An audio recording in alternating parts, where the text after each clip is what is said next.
Welcome to the Emergency Medicine Cases podcast. I'm your host, Dr. Anton Hellman, bringing you Canada's brightest minds in emergency medicine from EMC Studios in Toronto.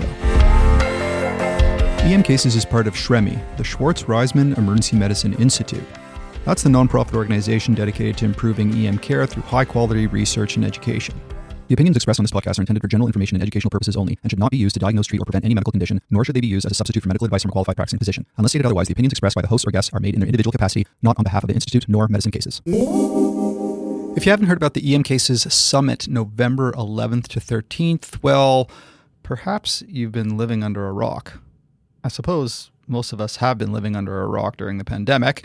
Anyhow, tickets just went on sale August 19th at emcasessummit.com, and they are selling fast. This is next level EM Cases with professionally produced procedural videos, dozens of the best speakers in EM in the world, including some of your EM Cases faves like Aaron Ciel, Sarah Reed, Anand Swaminathan, Justin Morgenstern, Kirsten DeWitt, Walter Himmel. The list goes on and on. If you're into FOAMed, we've even got MCRIT's Scott Weingart, the SGEM's Ken Milne, and Rebel EM's Salim Rezai. We're going to make it interactive and fun with prize giveaways and digital packages so you can review whatever you want after the summit. There's deep discounts for residents, RNs, paramedics, and medical students, so go grab your tickets at emcasessummit.com while they last. Now on to geriatric trauma. Just as pediatric patients are not small adults, geriatric patients are not just old adults. The older patient isn't just sicker, they can be sneaky. Their favorite game is to hide how sick they are, and then burst from behind the curtain of cognitive error and yell, "Ha! Gotcha again." And nowhere should this be more the case than in today's topic, trauma. This two-part pair of episodes on trauma in the older patient are an exploration of both minor and major trauma. We'll cover how the physiology of aging can add extra challenges, plus critical pathology seen in the elderly that make them so susceptible to trauma badness, and then what you need to do about it. I'll give away a little bit here. We way under-triage older patients, both at the door of the ED and when it comes to transferring to a trauma center. More on that later. Our guest experts? Well, I'm delighted to welcome back Dr. Barbara Haas, who you might have heard on our massive hemorrhage protocols episode from Sunnybrook Health Sciences in Toronto, trauma team leader and surgeon with a special research interest in geriatric trauma. Welcome back, Dr. Haas. Very excited to be here to talk about my favorite topic.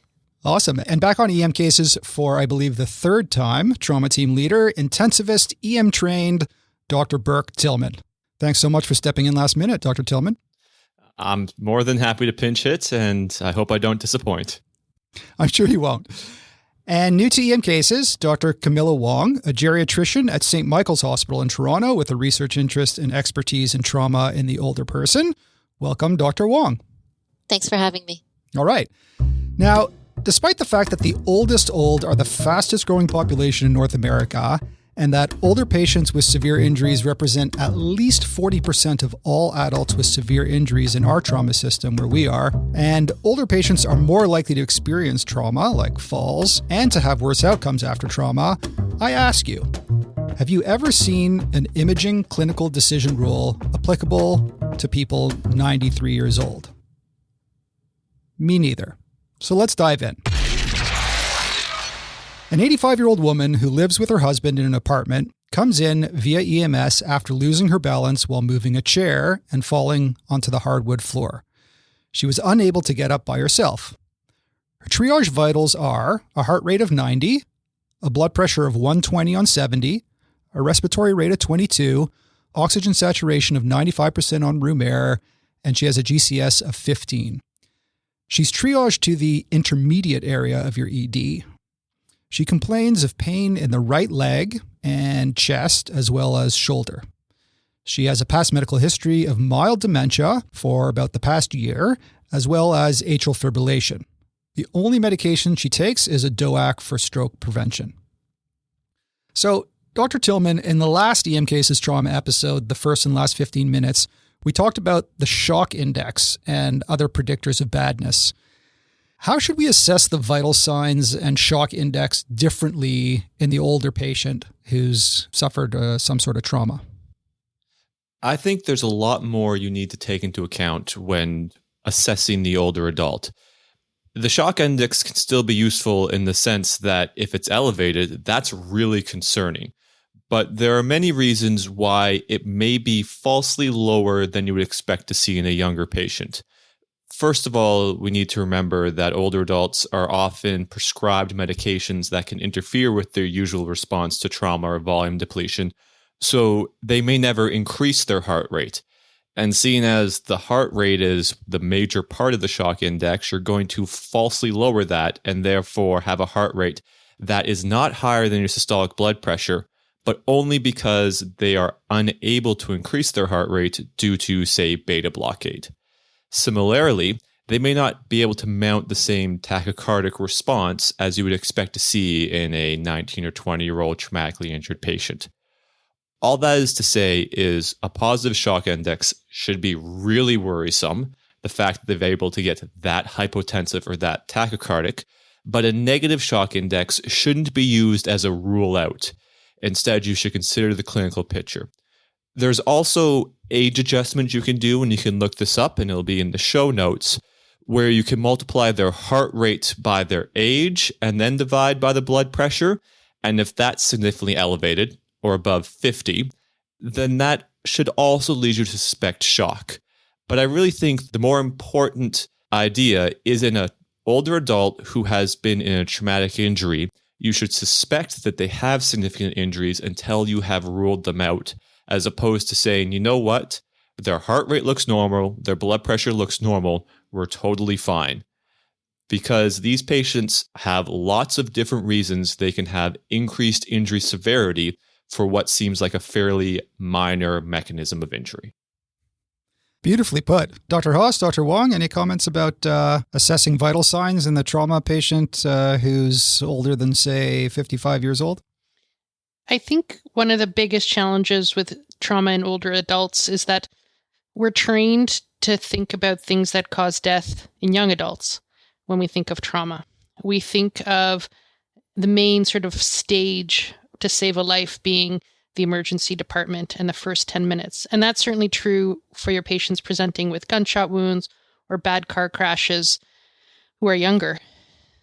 The cool thing and the challenging thing about trauma in older adults is that it really involves everyone in the spectrum of care, from the emergency physician to the inpatient physician, geriatrician, and the rehab doc.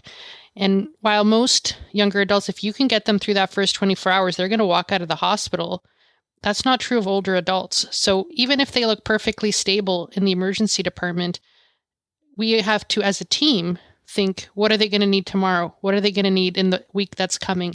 And that's what saves their life, not only what we do in the trauma bay. And that's what makes it tough, because we're not trained to think that way as resuscitationists. Right. That's exactly why we have an intensivist and a surgeon and a geriatrician on the podcast to kind of help us through that entire voyage or trip or journey of that older patient after they have trauma. Let's talk a little bit more about physiology. So just as kids are not small adults, the older patient is not just an old adult like we were talking about in the introduction. Their physiology is vastly different. So let's talk about the most important physiologic differences we need to be aware of when it comes to resuscitating the older trauma patient. So let's take turns. So Dr. Haas, could you tell us a little bit about the cardiovascular physiologic differences that we need to be aware of? So the cardiovascular system of older adults, as we know from every field of medicine, is much less forgiving. You know, you give a 20-year-old a little bit too much or too little volume, they'll be fine. They'll drink a Coke later or they'll pee it out. For an older adult, you got to get it right. They come with stiff hearts or hearts that are not pumping ideally at baseline in many cases, and you have to get the volume right. So you really want to be more judicious and thoughtful. And the nice thing about working with emergency physicians is that most of you guys are very facile with ultrasound. So this is a great situation to use bedside ultrasound to guide your resuscitation. Absolutely. So that's a little bit about the cardiovascular differences. Dr. Bourke, you're the most experienced airway management physician probably amongst all of us. What are some of the key sort of physiologic differences and anatomical differences for that matter when it comes to the airway of older patients who are trauma patients in particular? Yeah, so there are a lot of different things to consider when managing the airway of an older adult. First of all, their dentition may be markedly changed outside of the trauma. I think when we're thinking of bad trauma, we always think of injuries to the mouth. But in these situations, the patient may not have their own teeth. They may have dentures that should be in and aren't in, or are in and need to be out. And you have to remember that dentures provide a nice framework for the face if you're trying to provide bag, mask, valve ventilation. But at the same point in time, if you're going to stick a laryngoscope in there, the dentures move around and it makes life really challenging and takes what could be a simple airway and makes it very difficult. Likewise, there can be differences in how their mouth opens and closes. We know we develop arthritis over time, and your TMJ is just another joint. So there could be further complications in just getting into their mouth. And then as we work down, most of these patients are going to be in C-collars. We probably underappreciate the risk to their C-spine on some of what we think are lower velocity mechanisms of injuries. But if we're playing it safe, they're probably going to be in a C-collar. That being said, if they are not in a C-collar, there's still a high likelihood that the mobility of their neck is going to be less than you would expect for the patient due to arthritic changes over time, and also the possibility of previous surgical or other procedures that limit neck mobility. Finally, the airway itself may look different. The epiglottis may be slightly changed. If they've been a long-term smoker, there can be lots of changes to what you're actually visualizing. So all of these factors together should be considered when you're approaching these airways. And like any airway in a traumatically injured patient, these are considered difficult airways until proven otherwise, usually due to the presence of a C-collar, but there's lots else to consider and treat it with respect. All right, so those are some of the anatomical and physiologic problems with the airway that you might encounter. We'll definitely talk more about C-collars and talk about how to modify our RSI a little bit later in the podcast. Let's move on to the respiratory differences. Dr. Haas, what are the sort of respiratory things we need to be aware of in the older trauma patient, who might have a rib fracture or a flail chest or a pneumothorax or a hemothorax, and that you need to intubate them for whatever reason? What are the respiratory differences we need to think about? When I think about the respiratory differences in older adults, I divide that into sort of immediate in the trauma bay and then in the hours in the emergency department. And it's actually the latter that are really, really key and that I hope to sort of drive home today when we talk about these issues. So in the trauma bay or in your emergency department, if the patient comes in and is clearly in respiratory distress, there is some trickiness to intubating older adults. They have less reserve, like their hearts, their lungs might be stiff. They may be coming in with pre-existing lung pathology. So they may have less reserve and desaturate more quickly. So you really need to stay on top of that. The other issue is what you really want to think about as an emergency physician is that, if you intubate a 20-year-old for whatever reason, what we commonly see in our patient population, you intubate them for agitation, they're fine. They'll get extubated the next day and maybe be unhappy, but they will get better. If you intubate a 90-year-old, that might be a death sentence for that patient. So what you really want to think about is, do I actually really need to intubate this patient? That is not to say that if they're desatting or splinting or look awful that you should intubate them, but those things we commonly do for some reason in the trauma bay, like intubate for agitation, really shouldn't happen in an older adult. You really want to be much more judicious about your sedation and try to get them calm, both pharmacologically and just with reassurance. I mean, it's scary to be in there. And those patients who don't need intubation for pulmonary reasons or GCS, you really want to try to avoid intubating them. That's really important. That is a great point. I mean, there are some emergency physicians out there that are, how shall I say this, cowgirls or cowboys. I think that's the politically correct way of saying cow it now. People? No. Cow people are cow people, and they're ready to intubate anyone who may need to be intubated. So that's a great point. That remember that intubating a 90-year-old carries with it some serious morbidity. So you really have to weigh the pros and cons of intubation carefully. Let's move on to the neurologic differences. So Dr. Wong, what do we have to think about in terms of neurologic differences for the patient who's coming in after a trauma, who's, say, 85 years old? Yeah, so what we know with changes with aging, if we were to do brain imaging on older adults, invariably most of them will have some degree of cerebral atrophy. And so this means that there's a lot of real estate where blood can hide. And what that means is that there is a delay in the presentation in terms of decreased level of consciousness or the manifestation of neurologic signs. So a GCS of 15 should not necessarily be reassurance. And you really have to keep in mind that there is often a delay in the neurologic changes because of the anatomic changes that happen with aging. I think the other consideration is that a lot of older adults are also on antiplatelet agents and anticoagulants that can affect their neurologic presentation as well. Absolutely. And Dr. Wong, anything else we need to be aware of in the older patient who comes in trauma in terms of their basic physiology? Yeah, so what would normally be, a low impact trauma, if there's such a thing, the injuries may be quite disproportionate in the older adult in terms of musculoskeletal injury. And specifically, this is because as we age, we have a decline in bone quality and bone density. So for the same mechanism of trauma, for the same sort of severity or impact, the older adult is more likely to sustain fractures. I would just add to that, some of the clinical decisions rules we have around imaging for certain mechanisms, like you have to be going 60 kilometers an hour to get this injury or that injury. And I'm not making this up. Those were actually done in the 50s, they would throw cadavers out of windows in labs to figure out how fast a body needs to hit something to be injured. These were like young people.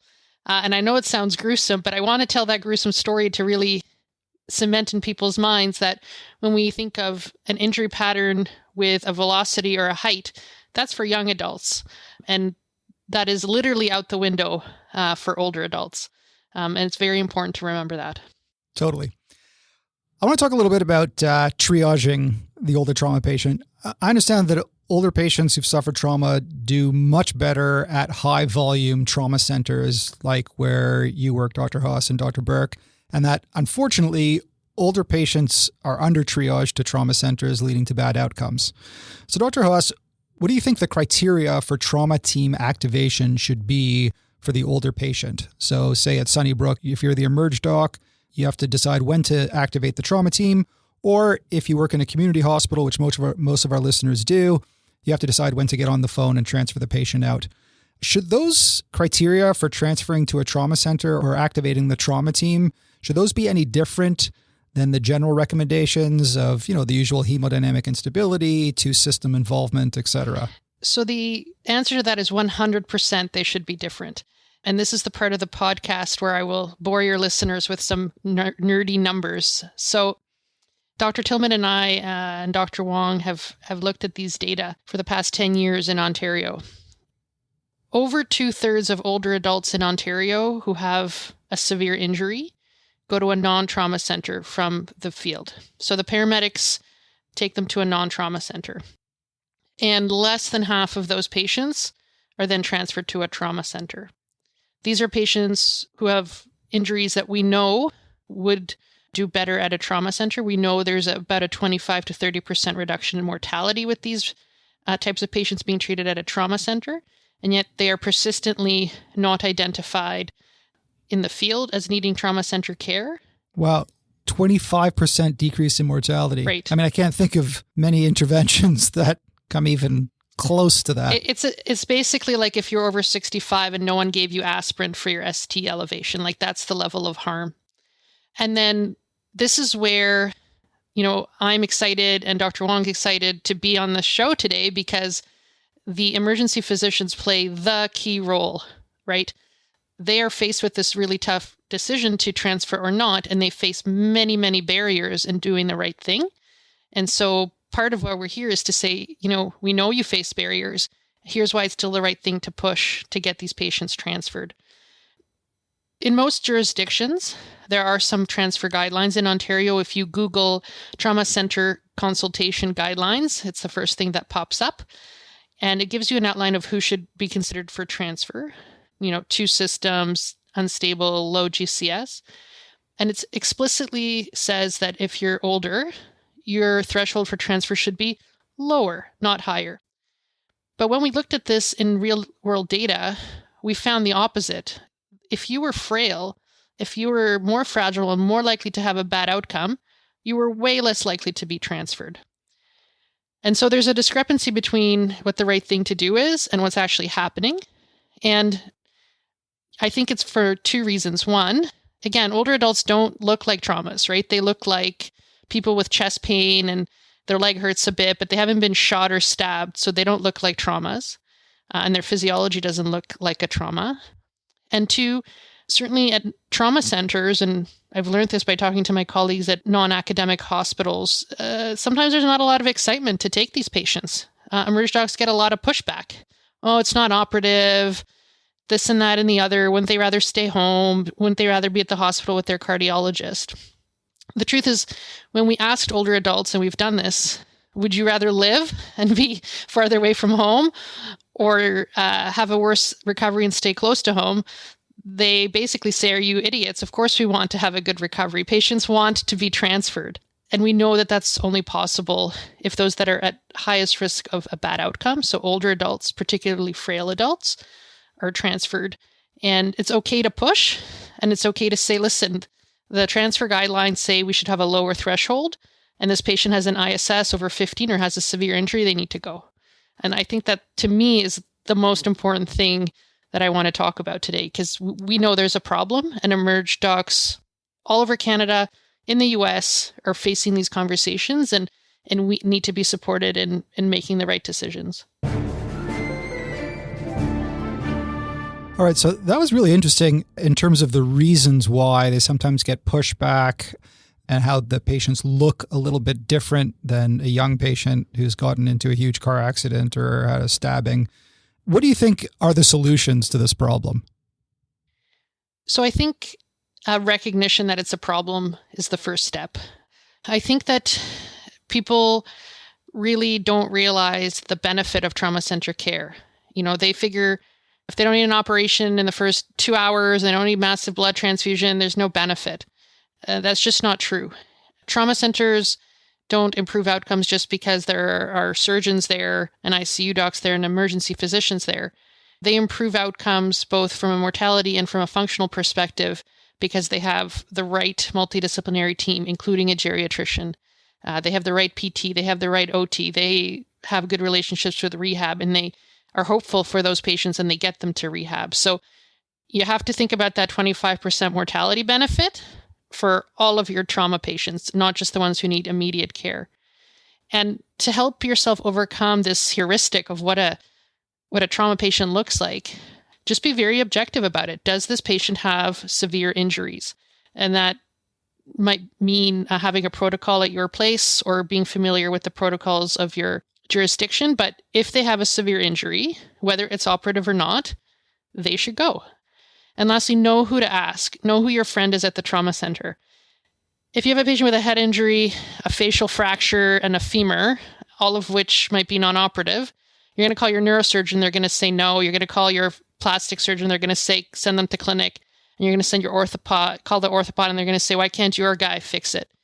What you want to do is you want to call your trauma surgeon or your TTL, because our passion in life is taking care of these patients, even if they don't need surgery. And we see our job as taking care of the whole patient, and we understand this trajectory. So don't call the surgeon because you're asking if they need surgery. Call the surgeon who provides care for injured patients from the moment they hit the door to a year later. That's your friend. That's who you want to call. That is so accurate, the way you've described what happens when you have a patient with multiple injuries. You call the one, they say no. You call the other, they say no. So I get a lot of text messages from people who are like, what am I supposed to do now? Yeah, excellent. So the TTL is your friend. just to add to the literature beyond what, Barbara's group has done in terms of studying the problem of under-triage in Ontario. I mean, there are other studies in North America. I think the largest one was probably a retrospective study of over 260,000 patients, and I can add the reference later on. But they evaluated these older adults who were transported by EMS during a 3-year study period. And the incidence of under-triage in this large retrospective study basically showed that under-triage increased nonlinearly after the age of 60 and reached 60% for those that are above the age of 90. So when we talk about older adults, there's even discrepancy in terms of care when you get to the very, very old. Wow, I've only got 10 years to go to be 60, so that's kind of scary to think that if I get in a big car accident in 10 years, they're going to under-triage me. And it doesn't matter where you crash your car in North America. If it's in Ontario, if it's in California, if it's in Florida, you will get under-triaged, because this has been true in every single jurisdiction that this has ever been looked at. I mean, if they're under-triaging in Florida, we're in trouble, right?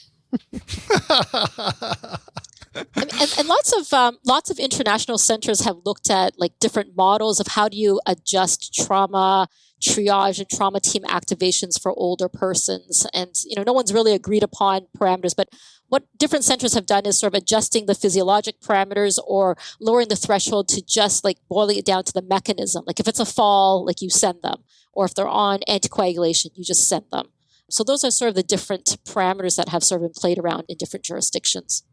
I would add this more to Barbara's talking about solutions, and this also harks back to earlier in the conversation, is being objective with these patients. If, let's say, you've gone and gotten the CAT scans, you're at a larger community center, you have access to CAT scans.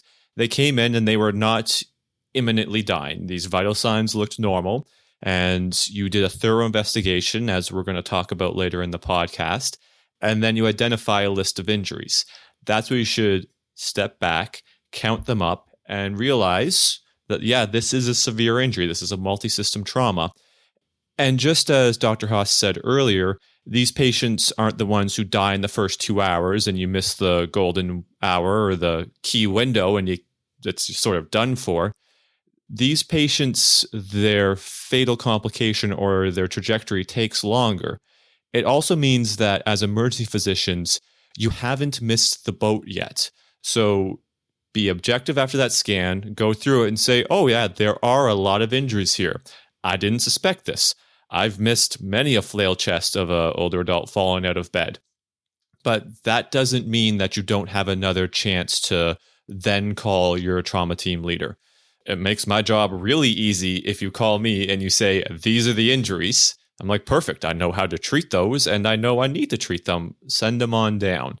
So I like to use, in any patient with a traumatic mechanism who you've imaged, use that image review period as a time to count it up, because that gives you an objective step back to say, oh, their vitals looked fine, but this seems like a lot. And you can sort of take that as a crystallizing moment to make the call. And just as Dr. Haas said, just as I think most of us experience working Emerge in the community, you do want to contact the service that takes care of multi-system injured patients, because even if each injury is non-operative, these services will help. Whereas when you have a service focused on the operative repair of one region, this might not be their jam. And importantly, just because somebody says no to you doesn't mean you were wrong. It's like when I tell my residents, if you call the staff and you're worried and the staff's a jerk to you and it's like, why are you calling me? Doesn't make you wrong. If you're an emerge doc and you call and the patient has a subdural, a broken wrist, a broken pelvis, and 4 broken ribs, and someone says to you, well, medicine can manage that at your place. You were right. You were right. That patient needed to come, and don't let it get you down. You did the right thing, and make that call the next time. People don't know everything about trauma in the elderly, even at trauma centers. So you might not get the answer you wish for, but know that you're doing the right thing. Yeah, so this really signifies a major paradigm shift in trauma care, because as you've pointed out, the right treatment for these patients just is not happening often enough. I want to move on to talk about injury patterns.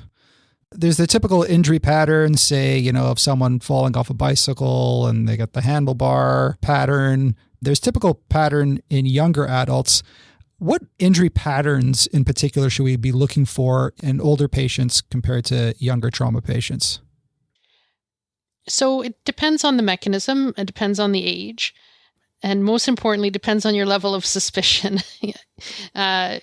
Every new older adult surprises me at how good they are at hiding how sick they are. So for falls, we're always worried about the head. For an older adult, even a same level fall can result in significant spinal injuries. It's sadly common how often we see someone with pre-existing spinal stenosis convert to a cord injury. You would pick that up right away, but just to say they can easily get spinal fractures. And even trivial pelvic fractures in an older adult, particularly an older adult who's anticoagulated or on antiplatelet therapy, can quickly lead to a massive bleed requiring transfusions and angio. I'd like to pop in just quickly there as an anecdote to sort of help drive home what Dr. Haas has said. So I've worked in many small emergency departments, like the 5-bed, no x-ray after 5 p.m. emergency departments that I'm sure many of you work in. And I still remember a 90-year-old male who walked in 4 days after falling while shoveling, complaining of throat pain. He said his throat was just sore. It started after he fell into a snowbank. After doing a plain film and seeing his dish or his degenerative changes in his spines, I spoke with my colleagues, and he had an unstable C5 fracture. So this is a guy who fell from standing into snow.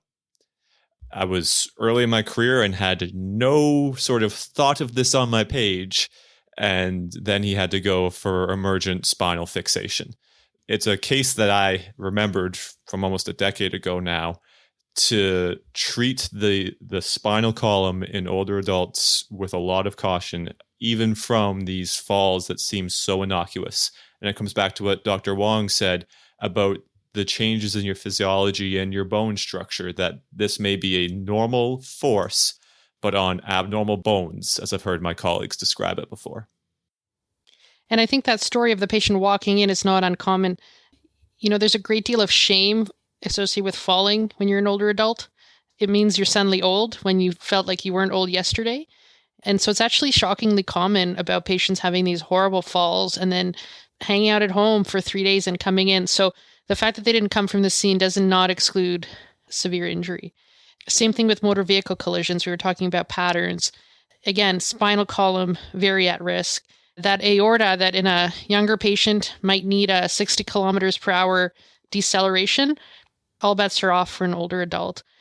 And the rib fractures, and I know we're going to talk about them at length later, those are potentially the most dangerous, risky, and fatal injuries in these older adults. So something that would require some Tylenol and Advil and a discharge home in someone as youthful as Dr. Tillman means admission for an older adult. So high level of suspicion, everything can be broken, and older adults are tough. They're going to say, "I'm fine, dear," and they'll be intubated 48 hours later for their flail chest. All right. So now that we have a little bit more of an understanding of the differences in the physiology and the injury patterns in older patients, Dr. Tillman, how is the resuscitation and primary survey of the older trauma patient going to differ compared to the younger patient in general? I think the first thing to remember is treat them as a trauma patient. So ABCs are equally as important. There's going to be changes, which we're about to talk about, but go back to your basic principles. And I would hammer that home. So you want to do the same assessment you do, ensure the things that can kill them right away are in control so they can breathe in, they're not profoundly hypoxic, they're not profoundly hypotensive, and they're not bleeding out. The response to identified injuries is where things may start to change a tiny bit. First of all, they could be coming in on different medications, such as diuretics, so their fluid status may not be the same to what we'd expect in a patient who's not on any of these medications.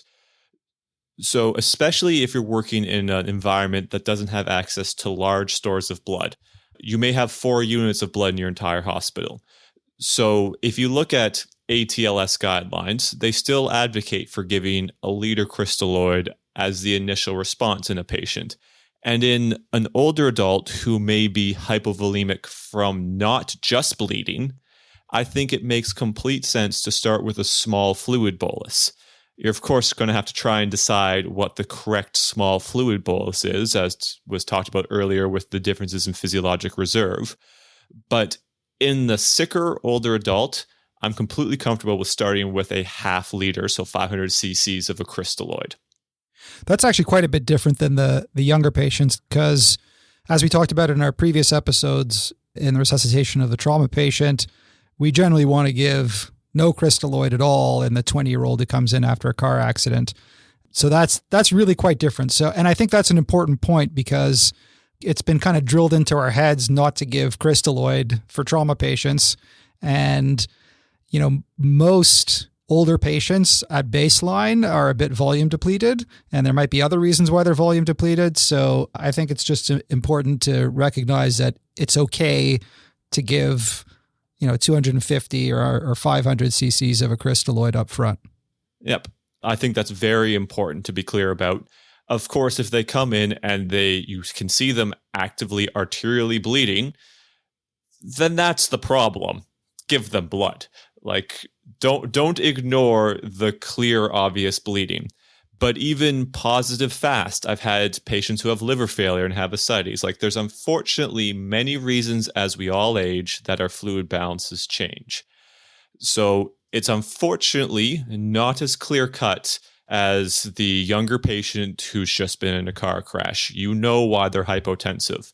The older adult who's had a ground level fall, who can be severely injured, may be hemorrhaging. It's completely possible. They may also have received 80 milligrams of furosemide that morning, and it was their orthostatic hypotension that led to the fall, and that's what you need to treat. So don't completely dismiss crystalloids in this population. The other aspect I'm very passionate about is appropriate analgesia. Often in the trauma bay, we're so afraid of making a patient worse, we don't treat their pain. And pain is not a good pressor. I've heard people in the past say we can use pain as a pressor, it'll keep their blood pressure up. That's not compassionate care, it's not patient-centered care, and we have many other ways to increase someone's blood pressure. That being said, the dose is going to be different. Whereas I have a young trauma patient who can respond well to opioids, they may get 50 or 100 or more micrograms of fentanyl in a single push bolus.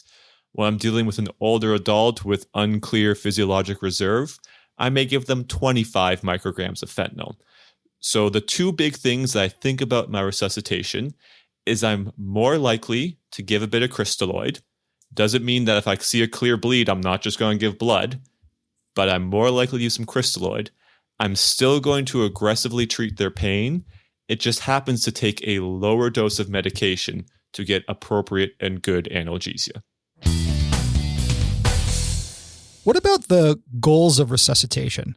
Dr. Tillman, you work in an ICU where I'm sure this is a question that comes up like every hour of, what kind of map do you want to get to? It's a little bit different in septic patients. It depends on the patient's age. It depends on their previous blood pressure. Any tips in terms of what our goals of resuscitation are in terms of how we know when the older trauma patient is perfusing their organs properly? So I wish I had an easy answer for you. You are so right when you say this is like a hourly discussion in my life. And it's really hard. There's been many trials in the ICU now looking at optimal map, thinking maybe patients who have been hypertensive in the past should be kept hypertensive. And the consistent signal we're finding is that doesn't seem to be true. It doesn't help protect your kidneys to keep them more hypertensive. So as far as a specific number, I think you're probably going to be okay working with the same map, so a 60 to 65, in a patient without a severe traumatic brain injury. When you're dealing with a traumatic brain injury, you're trying to have a cerebral perfusion pressure between 60 to 70, And the ballpark estimate for someone who's unconscious with a brain injury is their intracranial pressure is 20 or above. So to get a CPP of 60 to 70, you need a MAP of 80. So that's sort of the one number I can say in a severe traumatic brain injury, try and get the MAP above 80. As to how else can you tell if you are appropriately resuscitating the patient, there was a great trial in septic patient that used capillary refill and showed that it seemed to perform similar to following people's lactate, but it's much easier to get. So that's one skill that we can all do, and I would advocate using. I'm actually a big fan of feeling patients' skin for their temperature because it's helpful both in distinguishing distributive shock versus hemorrhagic shock. But you can also start to get an idea of their peripheral perfusion. So that's one of the big things I would use. Aside from that, most trauma patients who are severely injured are going to have a urinary catheter inserted during their trauma. So you can follow their urine output, realizing though that if they have underlying renal disease or other renal dysfunction, this may not be the most reliable tool, but more if I'm in a bad trauma and the patient's making pee, I'm happy. It's not so much, they're making 0.5 cc's per kilo per hour, because if I'm in a bad trauma and I have more than an hour to watch them pee, I am unhappy because why are they still in the emergency department for an hour? So it's the presence of pee, that's not just the initial bit of pee, makes me happy. And then as Dr. Haas brought up, you can use point of care ultrasound to help. And all of these factors, so their skin temperature, their capillary refill, their mean arterial pressure, and seeing both what their left ventricle's doing, what their IVC looks like, if they have B lines across their chest, you can put that all together. It's just a shame that there's not a magic number, but that's really what it comes down to. And it again highlights the challenge that is taking care of an older adult who is critically ill, and trauma patients are critically ill patients. But any older adult, because of the changes in physiology, is going to be harder to treat, especially because when you read our textbooks and our studies, so many of this focuses on younger, usually male patients, that what's been grilled into us may not be what this patient looks like or needs. We talked about that capillary refill study on a previous EM Cases episode. And for general emergency physicians, we're used to looking at cap refill in kids. I mean, I can't remember the last time I looked at cap refill in an adult, but that's a good reminder that cap refill can actually be very useful in a shocky adult patient. Let's talk about Airway. We had touched upon Airway when we talked about the physiologic and anatomical differences earlier, but I want to talk about how you're going to modify your RSI in the older trauma patient. Dr. Tillman, what do we need to do differently when it comes to an 85-year-old trauma patient who needs plastic in their trachea for whatever reason? I think the first part of this is ensure A, that they need to be intubated, and B, ensure it's consistent with their goals of care. But let's assume that we have made those two decisions. The first part is how you're going to pre-oxygenate them. This is where we're going to get back to the idea of dentures. Dentures provide a scaffold for the face. It can be very helpful if you're trying to beg, mask, ventilate someone to keep their dentures in during the ventilation part, allows you to get a better seal. And you also want to remember that they may have less physiologic reserve and they may desaturate faster due to underlying lung disease. What that means is if I have the time, I really want to get this patient as well pre-oxygenated as possible. When making the switch, we'll talk about drugs after, but when making the mechanical switch from bag valve masking a patient to then putting the tube in, the dentures are now your enemy. So they were your friend and they have turned on you, and it is very mean of them. So as you take the bag valve mask off and maybe the oral airway out, pop those dentures out as well. And I usually do a good finger sweep. Think back to your basic life support when you were doing your lifeguarding or your whatever training you did many years ago, because dentures look really good these days, and you might not realize they have dentures when you first look in their mouth. You may think this person has great teeth. So try and get them out. Already this month, I've seen someone intubated with their dentures in. So just do a quick sweep to check because they can trick you. The next part of the airway before we talk about drugs is how you position them. These people usually are going to be in a C-collar. I find it easier to intubate a patient in a C-collar using a hyperacute video scope. So where I work, that's a glide scope. The reason being, when they're in a C-collar, you can't ramp them up. You can't get the ear to sternal notch line.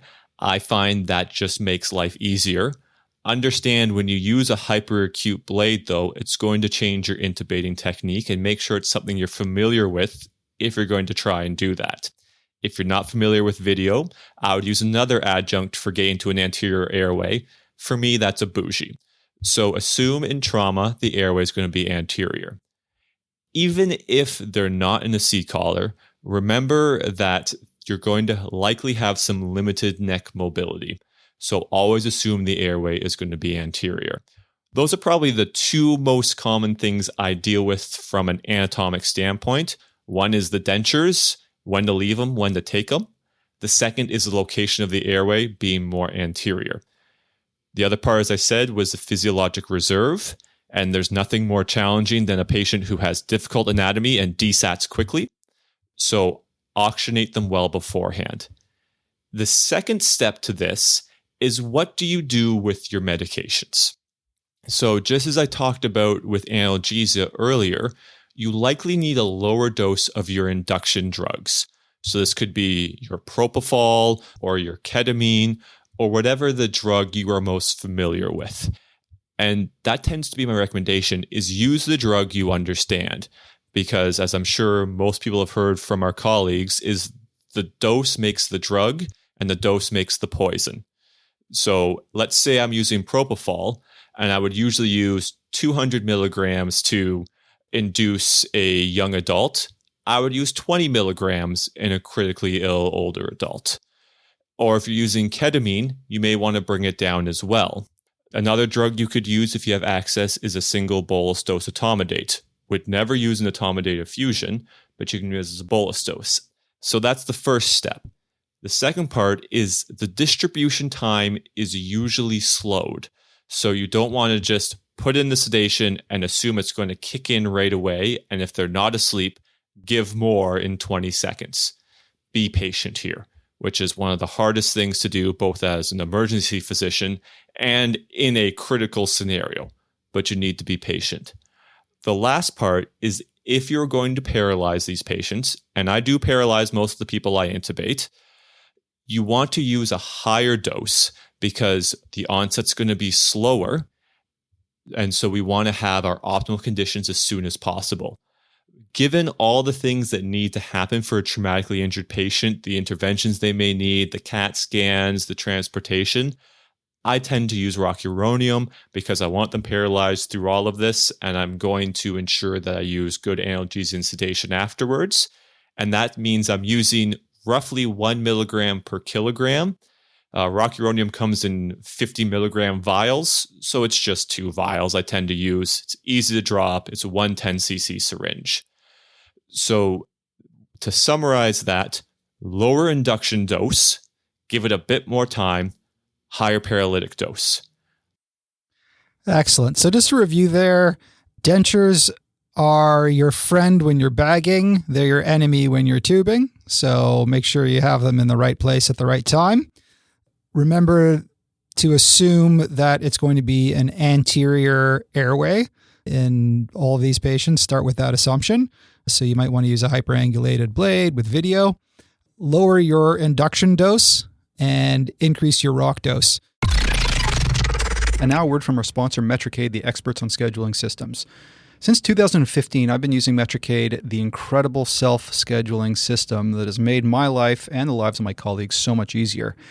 Metricade can really help minimize the drawbacks of shift work we all know so well by not only ensuring equitable distribution of shifts, but also integrating circadian rhythm-friendly recovery time into their algorithms. They minimize my sleep deprivation, which allows me to be a better EM doc on shift.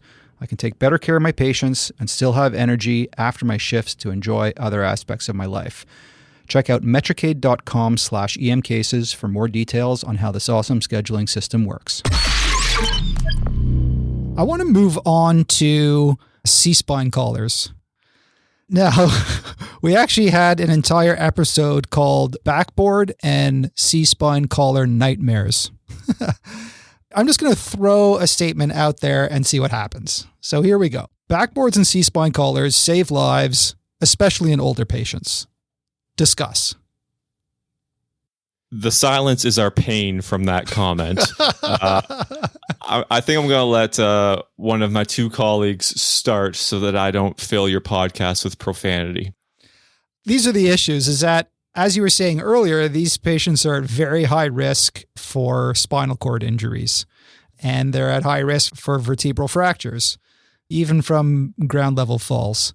You've got that on the one hand. On the other hand, we know that C-spine collars and backboards are associated with significant morbidity.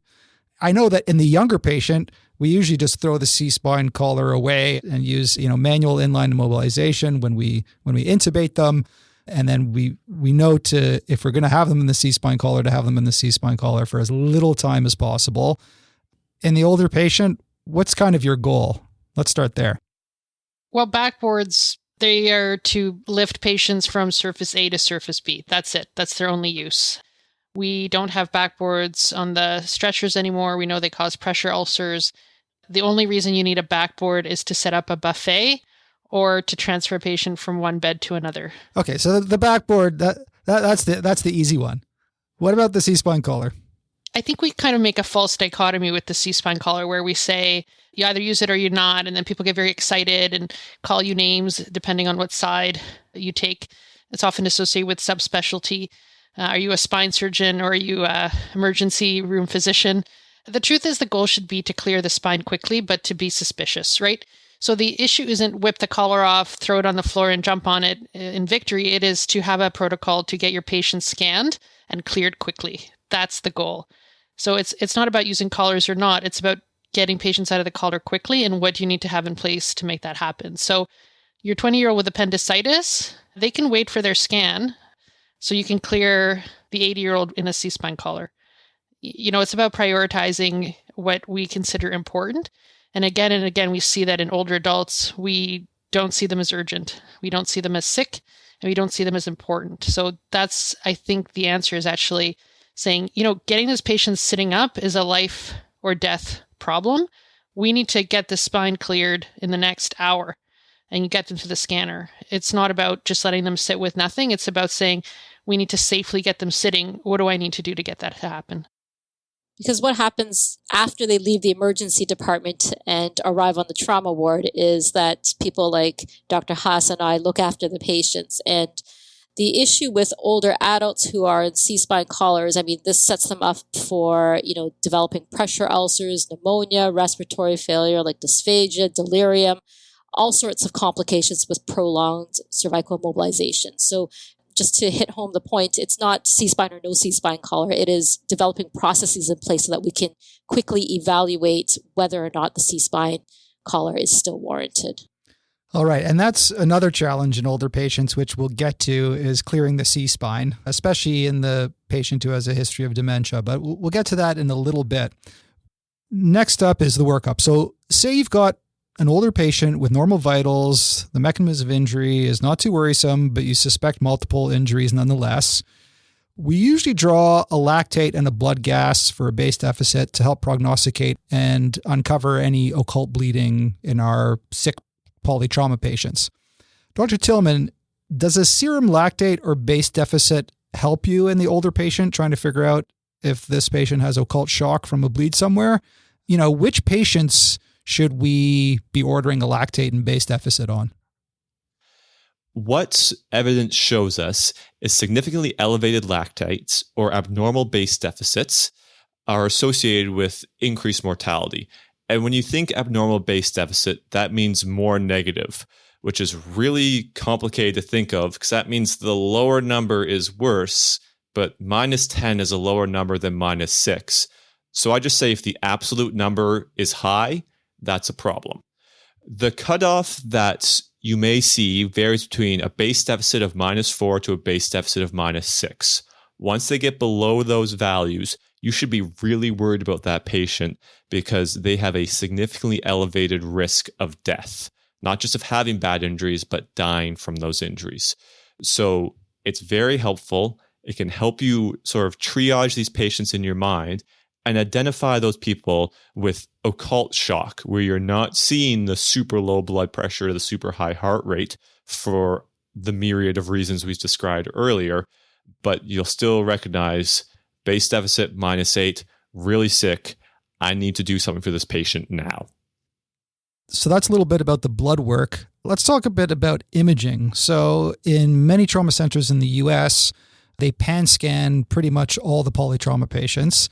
And I think we're maybe a bit more selective in Canada, but we still do quite a lot of pan scanning, even in young patients. And I suppose occult injuries are even more common in older patients, and radiation is less of a concern. That being said, Dr. Haas, which older patients should we be considering a pan scan on in the ED? Or maybe the question should be, which patients do not need a pan scan? In my mind, there's sort of three groups. There's the people who don't need CT scans, and we definitely see lots of those. There are the people who we're going to do everything on, and that's anyone who's getting a scan of their chest, abdomen, or pelvis. Once you've picked one of the big boxes, do the whole thing. If you're going to scan their spines, get their chest as well. The hardest group is the patient who you've said, I need to scan their head. It's the person who fails the CT head rule, but it's the soft fail. You're not entirely sure. At the very least in that patient, I'm probably doing their head and their C-spine, but making the jump from head and C-spine to chest, abdo, pelvis is challenging. It's both challenging as a clinical decision, given the amount of people's whose head we scan, and it's challenging from a resource decision, especially when you're not in a trauma center. Because I've had these conversations. I know these conversations when I'm moving from a head and a neck to the rest of their body. And how do you make this decision is difficult.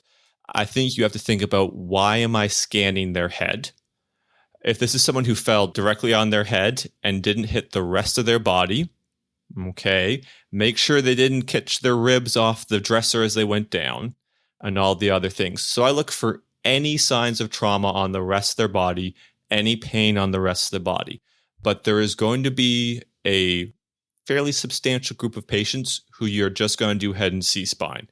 And if those are completely negative and you have no injuries, no pain elsewhere, I think it makes sense to get your standard rescue trauma workup being a chest x-ray and a pelvis x-ray.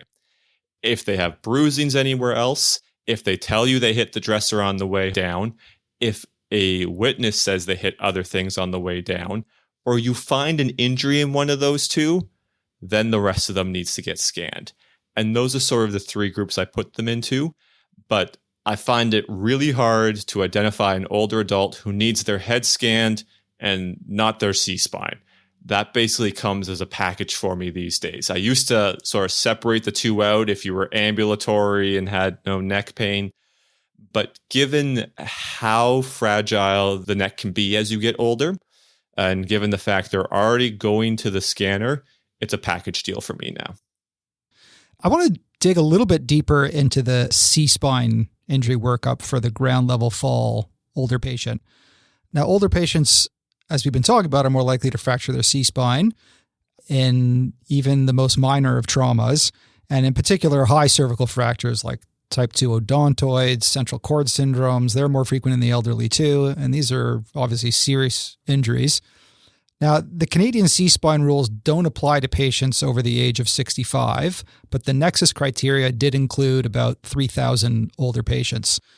A subgroup analysis of these older patients in the Nexus study did show a 100% sensitivity for clinically significant C-spine injuries. We know the problems with subgroup analyses that we've talked about before on Journal Gem, etc. And this hasn't even been validated, this subgroup analysis. So again, Dr. Tillman, how do you decide who needs C-spine imaging?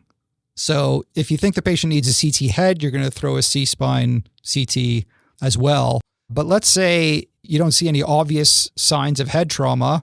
When are you going to image their C-spine? So That's a great question, because there are going to be people who don't meet the CT head rules. They're going to come in and they are not by the rules, which are very well developed. I would not argue with Dr. Steele. There are going to be people who you're like, yeah, I don't need to scan their head, but do I need to worry about their neck? I like using the Canadian C-spine rules. When they've been compared head to head with Nexus, as Dr. Steele's done, they appear to perform better. There is a subgroup in Nexus, but as you've pointed out, I'm very leery of subgroups and don't know what to make it of that. So instead, I take a look at the Canadian C-spine rules and I see who first made it into the study. Who did the experts decide were actually high enough risk that you even need to apply an algorithm to determine whether or not they need imaging. So that means if an older adult has absolutely no neck pain, so they come on in and have no neck pain, and maybe slipped and hit their knee, like it was a trip and fall and they hit their knee and they might have a lower extremity injury. Well, there's no neck pain, they were ambulating, they have no paresthesias, I'm probably not going to image their neck. The harder challenge is the patient who fell and didn't walk in. So maybe they pressed their lifeline, maybe they were seen by a loved one, maybe they fell walking down the street. So they've been collared and boarded and brought to you. This is the challenge. The approach I've taken to these patients is, first of all, see if they meet the Canadian CT head rules. If they don't meet the Canadian CT head rules, now I'm going to work on to what I'm going to do with their spine. If there are no signs of trauma anywhere above the clavicle, they are GCS 15 and they have no neck pain, I'm going to say to myself, well, this isn't a person who we would have screened for a neck injury, given that doesn't look like they hit their head. There's no history of them hitting their head and there's no pain in their head or their neck. And then I would assess them for paresthesias and not image them. So those are the two people. But as you remember from my anecdote earlier, neck pain for me is a global injury. So if they come in and they say the front of my neck hurts, that counts. We're done. Your neck is getting imaged. So it's any pain basically from the level of their scapula all the way up to their occiput. There's pain in there, welcome to getting your neck imaged. So that's the way I look at it. If they're ambulating in, no neck pain, no signs of trauma above the clavicle, no paresthesias, totally fine. If they come in on a backboard, and again, they're not one of the high-risk criteria that we know about from Canadian C-spine rules, they pass the Canadian CT head rule, there's no signs of injury, they have no pain in their neck, I'm going to clinically assess them. If there's no further reason I'm concerned, then I'm not going to go about imaging them. Totally reasonable approach.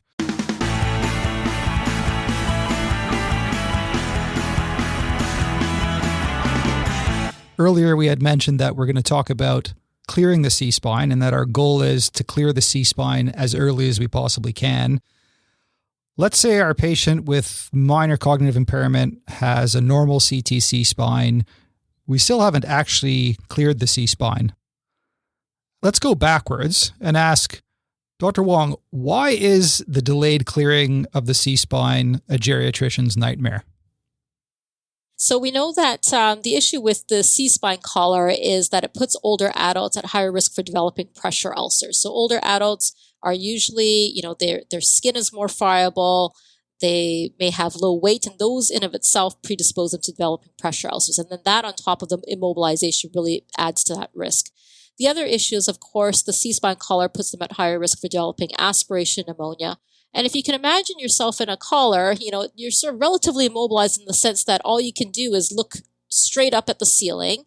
And you really can't hear because the collar is kind of obstructing your ears a little bit. And so we know older adults are really dependent on sort of visual and auditory cues to know where they are, to understand, their surroundings. And so that C-spine collar is just yet another additive sort of iatrogenic thing that we do to people to really escalate that risk of delirium.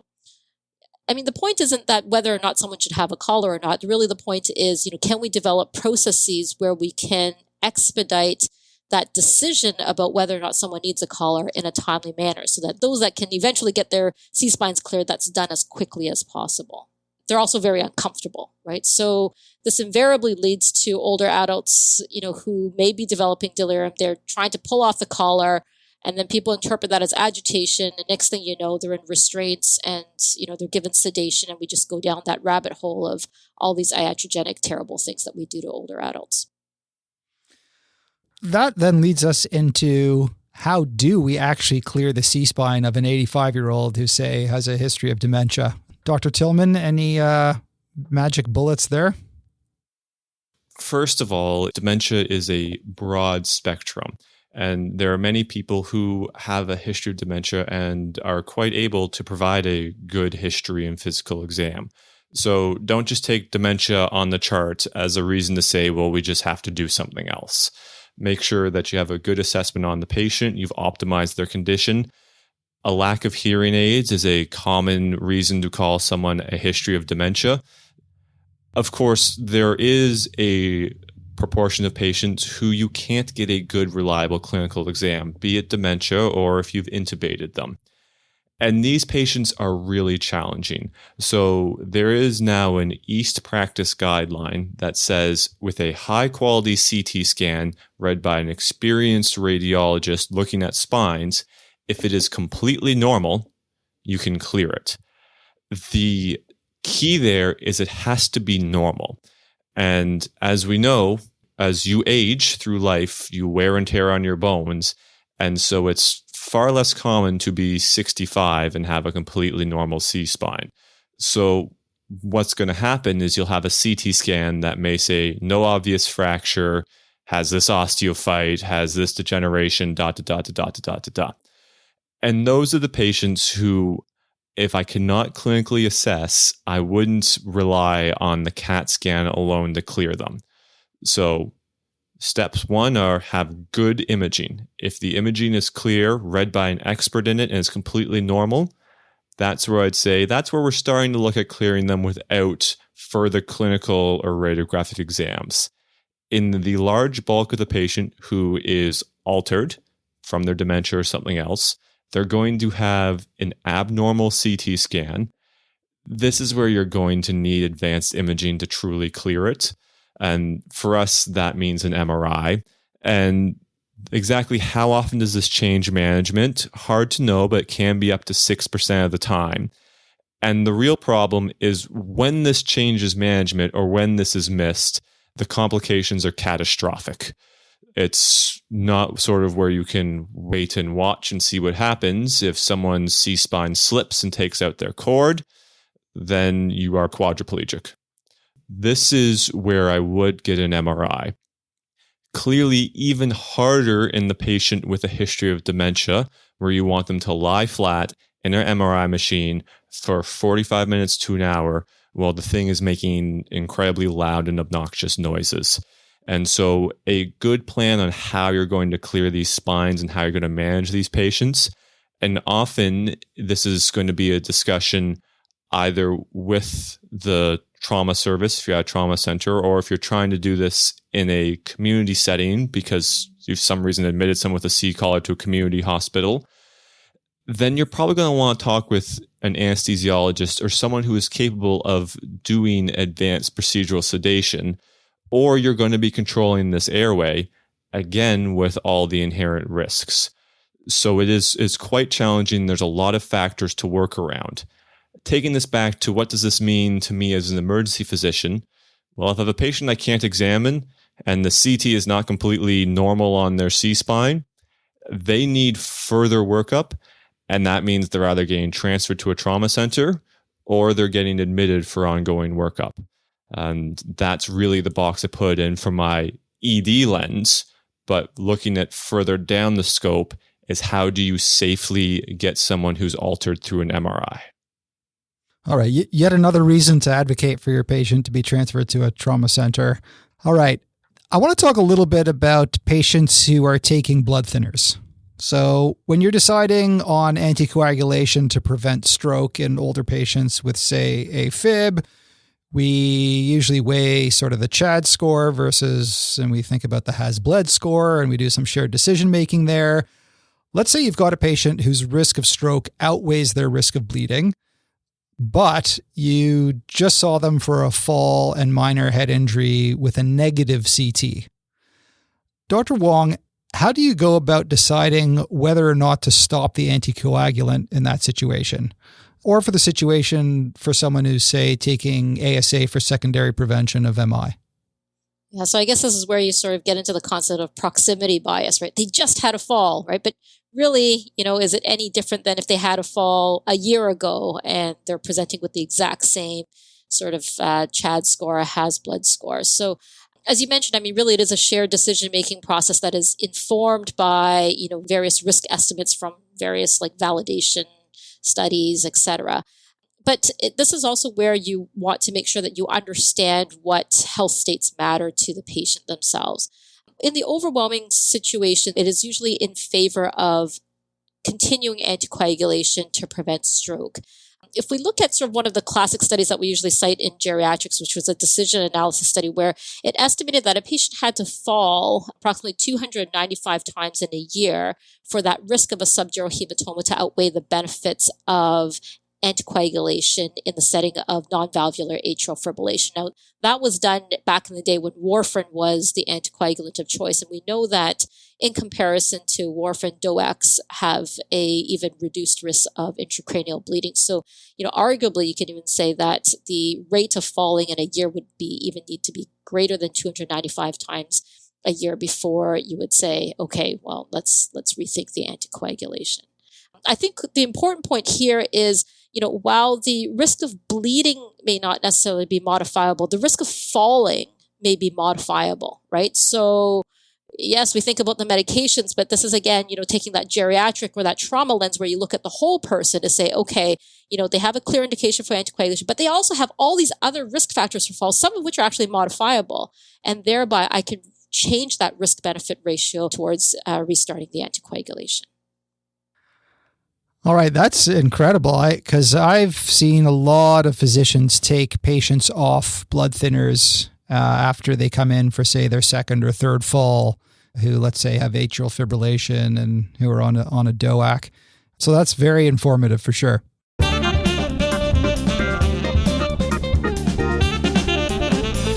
Well, that brings us almost to the end of part one of this two-part series on geriatric trauma. So let's do a quick review before the sneak peek of what's coming up in part two. So for identifying occult shock, you can look at the age-adjusted shock index. That may help. And really any change in the vital signs should be taken very seriously to take into account whether the patient might be on cardiac meds like beta blockers, etc. Remember all those physiologic and anatomic challenges, the narrow fluid balance window, the stiff neck and lungs, osteoporosis, etc. Make sure to lower your analgesic and induction doses, but don't underdose either of those. Patients who are older also have pain, and they should be treated for their pain. For fluids, it's not the end of the world if you give a bit of crystalloid, because many of these patients are volume depleted before their injury even happened.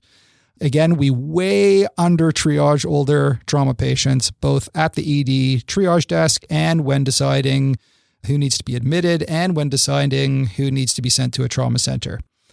Consider drawing a lactate and a VBG even for older patients who aren't obviously in shock. They can help uncover occult shock. Have a low threshold to use CT since many injuries are occult and radiation is not as much of a concern in the older patient as it is in the young. Clearing the C-spine early is of utmost importance since a delay is associated with a whole host of morbidities. And to clear the C-spine, you may actually have to transfer that patient to a trauma center. And finally, for the patient on blood thinners, once the CT head is negative for blood, you don't need to stop their blood thinner, of course, unless their INR is through the ceiling. Anything else to add for our reviews there? I think it's important to remember the outcomes of these patients, though they look frail and terrible to us, are highly modifiable. And saving a life in trauma doesn't always mean a 1-to-1-to-1 ratio or a cool procedure or a crike or an ED thoracotomy. Making that decision to get this older adult to the right care is life-saving and life-altering for them. And so we, as trauma providers, need to rethink what trauma looks like. Older adults are not a niche area of trauma. It's going to be our bread and butter. And what it means to be a trauma provider is rapidly changing, and we need to catch up to what our patients are already trying to tell us. Well said. All right, so in part 2, we'll discuss how chest trauma is a whole different kettle of fish in the older person, the often neglected aspects of diagnosing and managing hip and pelvic fractures, how we can best prognosticate to help in disposition decisions, some tips on discussing goals of care with families, clinical clues to elder abuse, what patients and their families need after you discharge the older patient home after a fall to prevent bounce backs and badness, and the future of trauma care for older people. So thank you very much, Dr. Wong, Dr. Bourke, and Dr. Haas. We will be back with part 2 soon. See you soon. Looking forward to it. Thanks for letting me chime in today.